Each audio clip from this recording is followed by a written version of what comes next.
happy day, join in the fun, join in the fun. I am little here, I am little here. I have joined to welcome you, I have joined to welcome you. Oh, on this happy day, join in the fun, join in the fun. We welcome you, we welcome you, we welcome you.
అన్నిటి అడ్డం అయిపోతే ఎట్లా వేరే వాళ్ళు తీసుకోకూడదు ఏమే ఒకరి వేళ ఉండేది ఇదా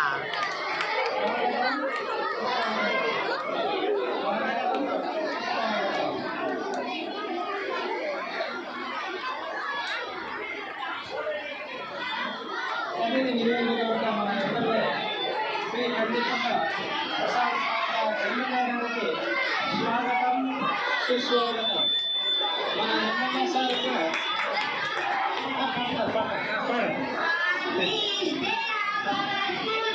స్వాగతం సుస్వాగతం ఈ కార్యక్రమానికి మన ఎమ్మెల్యే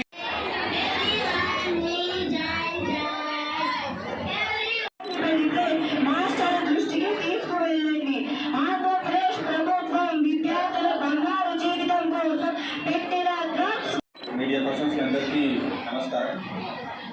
ఇప్పుడు మీ అందరికీ తెలుసు, మొత్తం స్టేట్లోనే రాష్ట్రంలోనే ప్రతి ఒక్క స్కూల్లో ఈరోజు ఒక మెగా పేరెంట్ టీచర్ మీటింగ్ ఏర్పాటు చేయాలి అని డైరెక్షన్స్ పనికి వచ్చినాయి. ఫాలో చేస్తూ ఈరోజు అన్ని చోట్ల మెగా పేరెంట్ టీచర్ మీటింగ్ ఏర్పాటు చేశాం.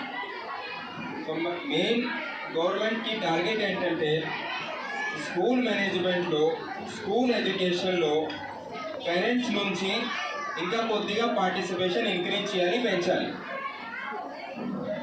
ఇప్పుడు గవర్నమెంట్ సైడ్ నుంచి ఫండ్స్ కానీ, ఫెసిలిటీస్ కానీ, మిడ్ డే మీల్ స్కీమ్స్, టీచర్స్కి జీవితం, శాలరీస్, వేరే చాలా ఫండ్స్ వస్తున్నాయి. బట్ మన పేరెంట్స్ నుంచి కూడా కొద్దిగా కంట్రోల్ ఉండాలి.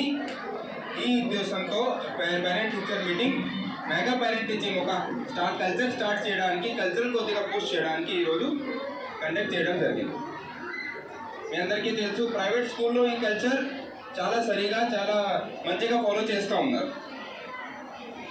పేరెంట్స్ అక్కడ ప్రతిరోజు అది హోంవర్క్ ఇచ్చారా లేదా, అది నోట్బుక్ చెక్ చేసి, టీచర్స్ అందరూ ప్రతిరోజు స్కూల్కి వస్తున్నారా, లేకపోతే కొంతమంది అబ్సెంట్ ఉంటున్నారా, వాళ్ళు చెక్ చేస్తారు. ఆ తర్వాత కంప్లైంట్ ఉంటే వెంటనే మేనేజ్మెంట్కి, హెడ్ మాస్టర్ గారికి, మేనేజ్మెంట్కి, లేకపోతే అక్కడ ప్రైవేట్ స్కూల్లో ఎవరెవరు ఉన్నారు వాళ్ళకి కంప్లైంట్ ఇస్తారు.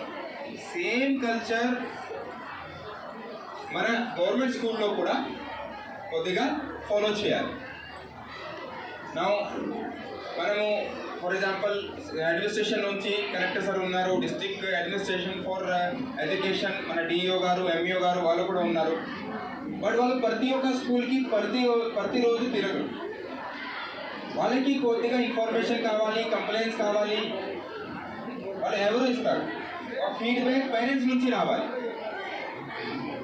ఒక టీచర్ మీద కంప్లైంట్ ఉంటే, లేకపోతే వాష్రూమ్ సరిగా క్లీన్ చేయలేదు, గ్రౌండ్ సరిగా క్లీన్ చేయలేదు, mid day meal scheme quality పరంగా పెట్టలేదు, లేకపోతే మెనూ ఫాలో చేయలేదు. అట్లాంటివి కంప్లైంట్స్ పేరెంట్స్ నుంచి మనకు రావాలి, పేరెంట్స్ నుంచి మనకు ఫీడ్బ్యాక్ రావాలి.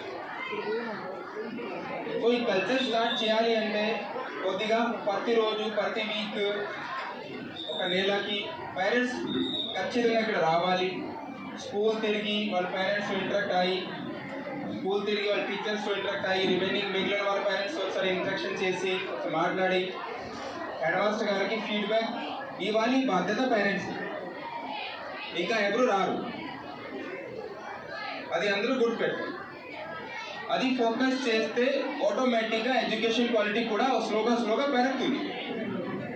బట్ పేరెంట్స్ నుంచి స్కూల్ పైన, మేనేజ్మెంట్ పైన, టీచర్స్ పైన ఫోకస్ ఉండాలి.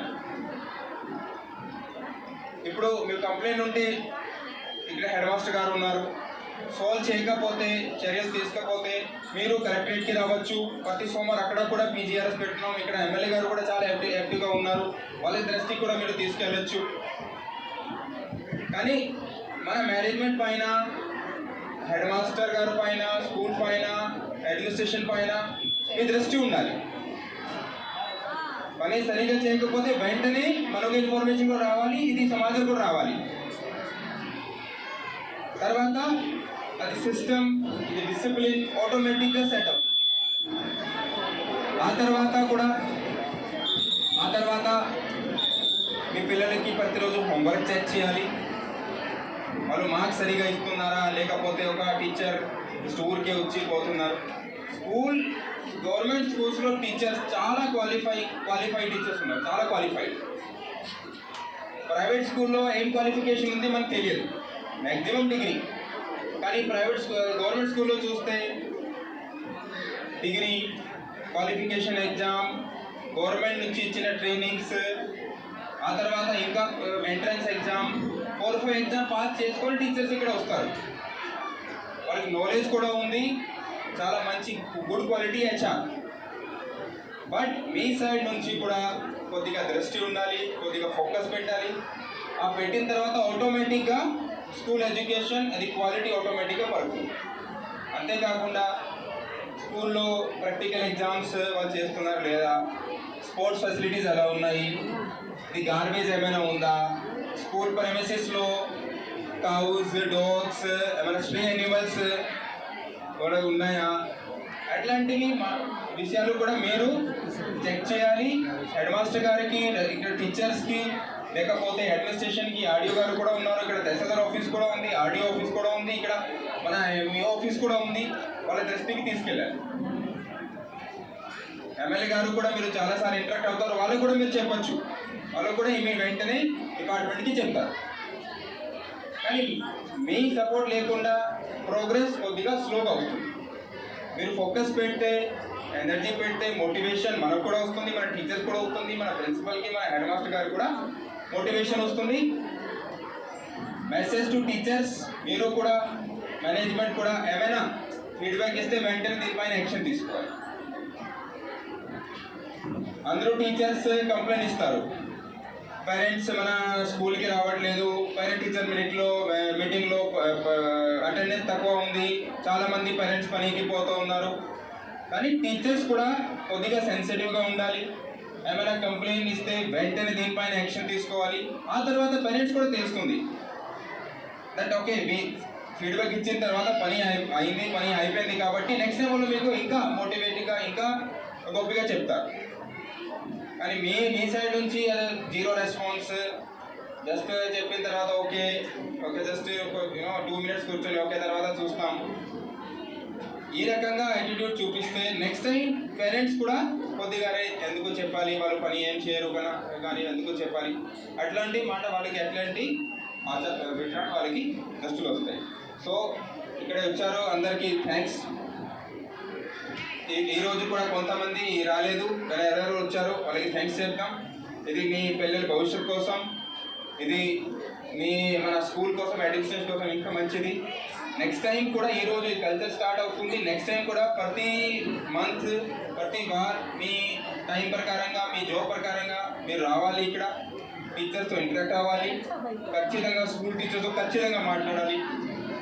కొంతమంది గర్ల్స్కి ప్రాబ్లం ఉండొచ్చు, కొంతమంది టీచర్ సరిగా బిహేవ్ చేయలేకపోతారు, చాలా ప్రాబ్లమ్స్ ఉంటాయి. అది మీరు డిస్కస్ చేస్తే మీకు తెలుస్తుంది. సో ఇక్కడ కూడా లేడీ చాలా మంది వచ్చారు, కానీ జెంట్స్ చాలా తక్కువ మంది కనపడుతున్నారు. ఇది కూడా ఫాదర్ కూడా ఈక్వల్ పార్టిసిపేట్ కాబట్టి వాళ్ళు కూడా రావాలి. లేడీస్ 60-70%, 80% లేడీస్ మాత్రమే ఉన్నారు, జెంట్స్ కాదు, తక్కువ మంది కనపడుతున్నారు. ఓకే సరే. ఆయనకు అదేవిధంగా ఆర్డీఓ గారికి, మున్సిపల్ కమిషనర్ గారికి, డివైఎస్పీ గారికి, సోదరులు ఎంఈఓ చిన్నికృష్ణ గారికి, ఇంకా వేదిక మీద ఉన్నటువంటి స్కూల్ కమిటీ చైర్మన్ గారికి, అధ్యాపక బృందానికి, మా ఎదురుగున్నటువంటి అధ్యాపక బృందానికి, పాత్రికేయ మిత్రులకు, విచ్చేసినటువంటి తల్లిదండ్రులకు పేరు పేరున నమస్కారాలు. అదేవిధంగా చిన్నారులకు అభినందనలు, శుభాభినందనలు. జాయింట్ కలెక్టర్ గారు మాట్లాడినప్పుడు మీకు కొద్దివరకు ఎవరికైనా కన్ఫ్యూజన్ ఉంటే ఇంకా క్లియర్గా తెలుగులో అర్థమయ్యేటట్టు చెప్తాను. ఈ యొక్క కార్యక్రమం ముఖ్య ఉద్దేశం ఏంటంటే చెక్స్ అండ్ బ్యాలెన్సెస్ మెయింటైన్ అవ్వాలి. ఎక్కడ కూడా మన సిస్టమ్ నడిచేదే చెక్స్ అండ్ బ్యాలెన్సెస్ మీద. ఏదైతే అధ్యాపకులు కానీ, స్కూలు యాజమాన్యం కానీ మన బిడ్డల పట్ల ప్రవర్తించే తీరు కానీ, లేదంటే వాళ్ళకి ఇస్తున్నటువంటి సౌకర్యాలు కానీ ఎక్కడైనా ఇబ్బంది ఉందంటే మీరు పేరెంట్స్ అప్పుడప్పుడు వస్తూ ఉంటే వాళ్ళకు ఒక బాధ్యత ఉంటుంది, బాధ్యత గుర్తు చేసినటువంటి వాళ్ళం అవుతాం. అదే రకంగా మీ పిల్లల్లో కూడా ఒక ఆరోగ్యకరమైనటువంటి ఆలోచన, ఆ ఓనర్షిప్ కూడా వస్తుందనేది ఈ ప్రభుత్వం యొక్క ముఖ్య ఉద్దేశం అని చెప్పేసి కూడా మీకు అందరికీ కూడా తెలియజేస్తాం. అంతేకాకుండా మారినటువంటి పరిస్థితులు ఉన్నాయి, మారినటువంటి జీవన ప్రమాణాలు ఉన్నాయి. కానీ మానవతా విలువలు, మానవ సంబంధాలు అన్నీ కూడా అంతరించిపోయేటువంటి పరిస్థితులు ఉన్నాయి. అవి ఎక్కడ కూడా అంతరించిపోకూడదు. మానవ సంబంధాలు ఎప్పుడు కూడా ఆరోగ్యకరమైనటువంటి ఆలోచనని మనలో పునరుద్ధరించేటువంటి పరిస్థితి ఉంటుందనే ఒక ఆలోచనతోనే ఈ కార్యక్రమం చేస్తామని చెప్పేసి కూడా మీకు ఈ సందర్భంగా తెలియజేస్తాను. ఎందుకంటే పిల్లలకు కూడా హ్యాండ్ హోల్డింగ్ అనేది, అంటే మీరు ఎప్పుడైతే పిల్లలతో పాటు వస్తారో we're giving them the confidence. మా తల్లిదండ్రులు మాతో పాటు మా చదువులకు వస్తున్నారు, వాళ్ళ ఉపాధ్యాయుల దగ్గర కూడా కొద్దివరకు తల్లిదండ్రులు వస్తే పిల్లల గౌరవం పెరుగుతుంది, లేదంటే వాళ్ళని ప్రవర్తించే తీరులో కూడా ఒక తేడా వస్తుంది. వీళ్ళు కూడా గమనిస్తున్నారనే ఒక ఆలోచన అధ్యాపక బృందంలో కూడా ఉంటుంది.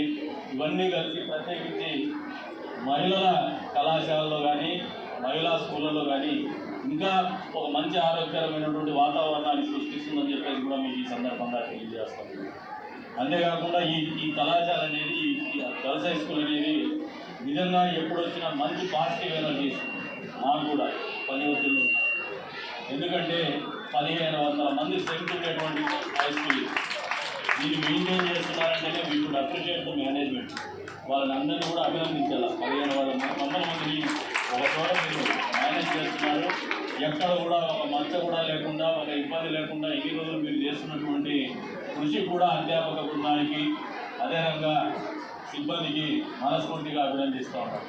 ఈ రోజున మారినటువంటి జీవన ప్రమాణాల్లో మీకు ఇంకా ఏవైనా వసతులు లోపించినా, లేదంటే మధ్యాహ్నం ఇచ్చేటువంటి మీ భోజన సదుపాయాలు ఏదైనా ఇబ్బంది జరిగినా, లేదంటే ఇందాక చెప్పినట్టు జేసీ గారు చెప్పినట్టు వాష్రూమ్ కానీ ఇంకోటి కానీ ఇబ్బందులు ఉన్నా, క్లాస్ రూమ్స్ ఇబ్బంది ఉన్నా కూడా this is a platform.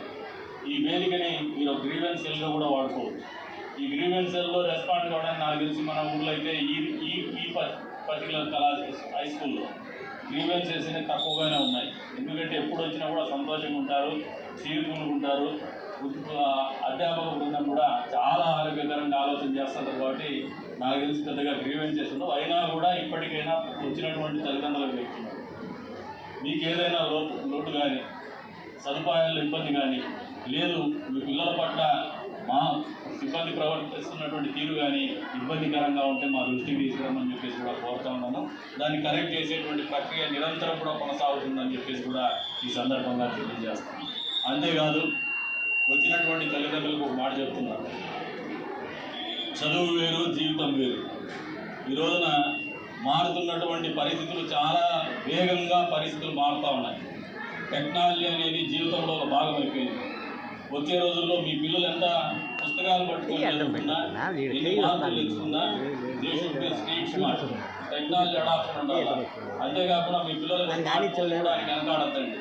Watch చేయండి. వాళ్ళు తప్పు ఏమైనా ఫాలో అవుతున్నారు. ఎందుకంటే ఇది 2 ఉన్నటువంటి కత్తి టెక్నాలజీ.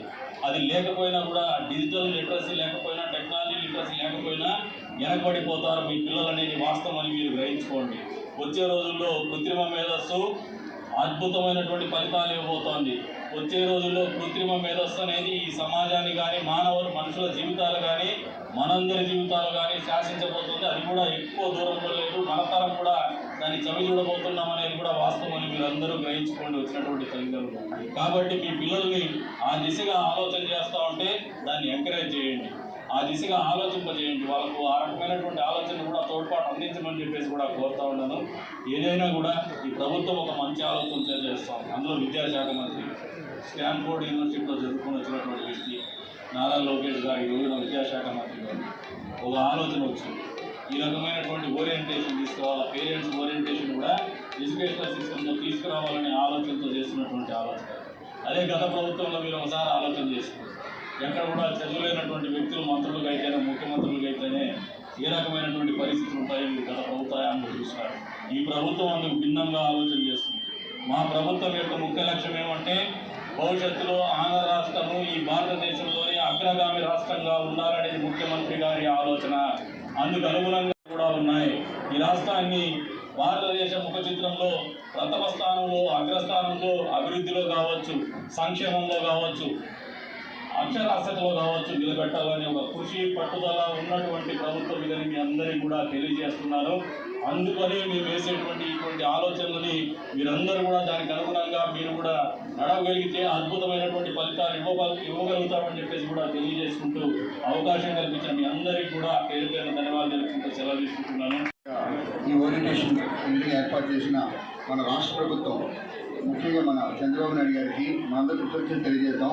అలాగే మన విద్యాశాఖ మంత్రి గారు లోకేష్ గారికి కూడా మనందరి తరఫున కూడా మరొకసారి ఒక్కసారి ధన్యవాదాలు తెలియజేద్దామండి.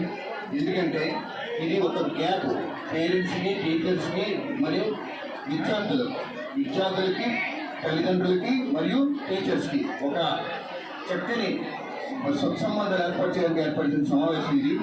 మీకు ఒక విషయం చెప్పాలంటే తల్లిదండ్రులకి, దయచేసి పిల్లలతో ఎక్కువసేపు మీరు గడపండి.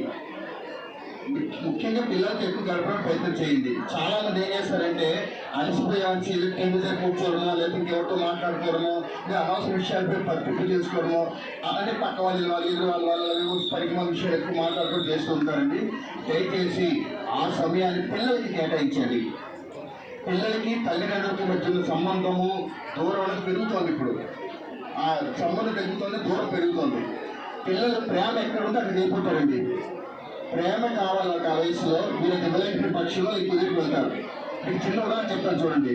మీ అందరితో చాలామంది ఆడపిల్లలు ఇక్కడ ఉన్నారు. చాలామంది మహిళలు ఆడపిల్లలకి ఎన్నో సమస్యలు ఉంటాయి. వాళ్ళకి ప్రతి దశలో కూడా వాళ్ళకి ఎన్నో రకాల సమస్యలు వస్తుంటాయి. వాళ్ళ శారీరక మార్పులు వచ్చినప్పుడు మీరు తల్లిదండ్రులుగా మీరు ఒక గురువుగా చెప్పాలి వాళ్ళకి ఇది సహజము అని. వాళ్ళలోని ప్రతి క్షణము కూడా మీరు ధైర్యం చెప్తూ ఉండాలి. ఈ దశలో దాటుకుని వచ్చాము, ఇది బాగుంటుంది. మీరు ఎప్పుడైతే తల్లిదండ్రులకు స్నేహితుల్లాగా నిజమైన మార్గదర్శులుగా ఉంటారో, మీరే వాళ్ళకి గురువుగా ఉంటారు, మీరే వాళ్ళకి స్నేహితులుగా ఉంటారు. మొట్టమొదటి ఏ సమస్య వచ్చినా నా తల్లి తండ్రి నాకు ఉన్నారని ఒక భరోసా ఉంటుంది. దయచేసి పేరెంట్స్ మీరు అర్థం చేసుకోవాల్సిన విషయం ఏంటంటే తల్లిదండ్రులు ఎప్పుడు పిల్లలకి తగులాడుకోవద్దు. మీరు చులకన అవుతారు. చులకన అవ్వడం కాబట్టి మీ మాటకి, మీ యొక్క ప్రవర్తనకి విలువ ఉండదు. దయచేసి పిల్లలు ఉన్నట్లయితే ఎవరో ఒక తగ్గిపోండి. ఇక్కడ అహంకారానికి సమయం ఉండదు. పిల్లల భవిష్యత్తు నిజంగా కావాలనుకుంటే తల్లిదండ్రులు ఎక్కువ త్యాగాలు చేస్తారు. ఆ త్యాగం ఎలాగంటే మీరు చేసినట్టుగా కష్టపడడం ఒకటే కాదు, మానసికంగా, శారీరకంగా పిల్లలకి ఏ అవసరమో అలాంటి రకాల సౌకర్యాలు ఇంట్లో కూడా కలిగించాలి. అక్కడ చదువుకునే అవకాశం ఇవ్వాలి. వీలైనంత వరకు కూడా పిల్లలకి ట్రస్ట్ ఉండాలి. పిల్లలు నమ్మాలి. పిల్లలు మీరు నమ్మితేనే వాళ్ళు మీకు నమ్మకమైన విషయాలు చెప్తారు. మీరు చాలామంది దృశ్య సినిమా చూస్తుంటారు. దృశ్యంలో ఒక పాపకి ఒక కాలేజీలో జరిగిన ఒక సంఘటన తన తల్లికి చెప్పాలి, స్నేహితులు చెప్పలేదు. తల్లి కూడా తన యొక్క అన్నదమ్ముడితో, లేకపోతే తన అక్క చెల్లెలతో, లేదా వాళ్ళ అమ్మ నాన్నతో చెప్పదు. తన భర్తకి చెప్తుంది, నా కూతురికి సమస్య వచ్చిందని. అంత నమ్మకం కలిగించిందంటే చాలామంది ఈ విషయంలో డిబేట్ అయితే ఏమన్నా తెలుసా, ఆడపిల్లల్ని చదివించకూడదు, ఒక చదివించినా సరే అంత హైయర్ ఎడ్యుకేషన్ పంపించకూడదు. పంపించినా సరే ఎక్స్ప్రెషన్స్ ఇలాంటి టూర్ పర్యాటక ప్రదేశాలు వాటికి వెళ్ళించకూడదు. వెళ్ళినప్పటికీ కూడా వాళ్ళకి సెల్ ఫోన్లో కూడా ఇవ్వకూడదు. అసలు ఆడపిల్లకి అంత చదువు ఎందుకంటే నేను వంట చేసుకుంటే చాలు కదా అని ఒక రకమైన డిబేట్ అవుతున్న సమయంలో ఒక తల్లి లేచింది. ఒక రిలేజ్ ఏమన్నదంటే, మీరు ఎంతమంది తల్లిదండ్రులు మీ ఆడపిల్లలతో మనస వాచ కర్మ మనస్ఫూర్తిగా మనసు నొప్పి నేను ఈ సమస్య ఎదుర్కొన్నాను, ఆ సమస్య ఎదుర్కోకు. నేను చిన్నప్పుడు కూడా నీలాగే నేను ఒక షేమ్ అయ్యాను, నా భార్యకో లేదా నా దేనికో. నన్ను కూడా ఎక్కువ ప్రపోజ్ చేశారు రకరకాల పరిస్థితుల్లో. అవన్నీ ఎదుర్కొని ఈరోజు నేను ఇక్కడ నిల్చున్నాను అని ధైర్యం ఎంతమంది మీరు ఇచ్చారు. ఎంతమంది తన పిల్ల తనకు జరుగుతున్న సమస్యలు చెప్పడానికి అవకాశం ఇంకోటి ఇచ్చారు విషయం అనగానే ఒక్క తల్లి కూడా జవాబు చెప్పలేకపోయింది. ఎందుకంటే మారుతున్న ఆధునిక మెకానికల్ ఈ లైఫ్లోని పిల్లలతో గడిపే సమయం తగ్గిపోయింది. పూర్వం అయితే పెదాన చిన్నాన మావయ్యని చెప్పేవారు, అమ్మ నువ్వు చదువుకుంటున్నావా, ఏం చేస్తున్నావు. ఇప్పుడు అడగడం మానేశారు. అసలు తల్లిదండ్రులు దోకెత్తి అయితే అన్నదమ్ములు అక్క చెల్లెలు వాళ్ళు ఉన్న రిలేషన్స్ ఫోన్స్ అన్నీ మారిపోయాయి. ఎంత చదివినా మీ పిల్లలు ఇప్పుడు వారికి సొంత అక్క చెల్లెలు కూడా అక్క పిల్ల బాగా చదివినాలి, అన్నదమ్ముల పిల్లలు బాగా చదివినాలి, అసలు మాట్లాడడం మానేస్తే రోజు వస్తాయి. అలాంటి సందర్భాల్లో ఇటువంటి ప్రయాణంలో మనం ఉన్నప్పుడు మీరు మీ పిల్లలకి మీరే తెచ్చి చదవాలి.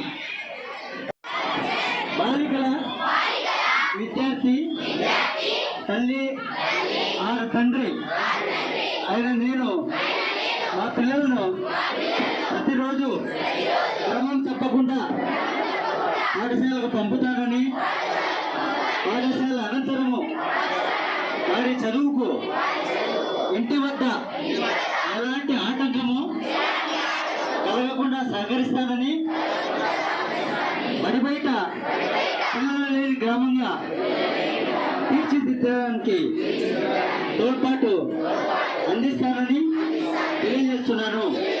పాఠశాల అభివృద్ధి కార్యక్రమాల్లో నిరంతరం పాల్గొని అంకిత భావంతో ఉపాధ్యాయులకు సహకరిస్తానని, పాఠశాలకు ప్రజలకు మధ్య వారధిగా వ్యవహరిస్తానని తెలియజేస్తున్నాను. పిల్లల బంగారు భవిత కోసం వారి విద్యా ప్రమాణాలను మెరుగుపరచడంతో పాటు శారీరక మానసిక నైతిక వికాసానికి కృషి చేస్తానని, పిల్లల ఉన్నతి కోసం పూర్తిగా సహకరిస్తూ నవ సమాజ నిర్మాణం కోసం నా వంతు కృషి చేస్తానని మనస్ఫూర్తిగా ప్రతిజ్ఞ చేయించున్నాను. ఓకే.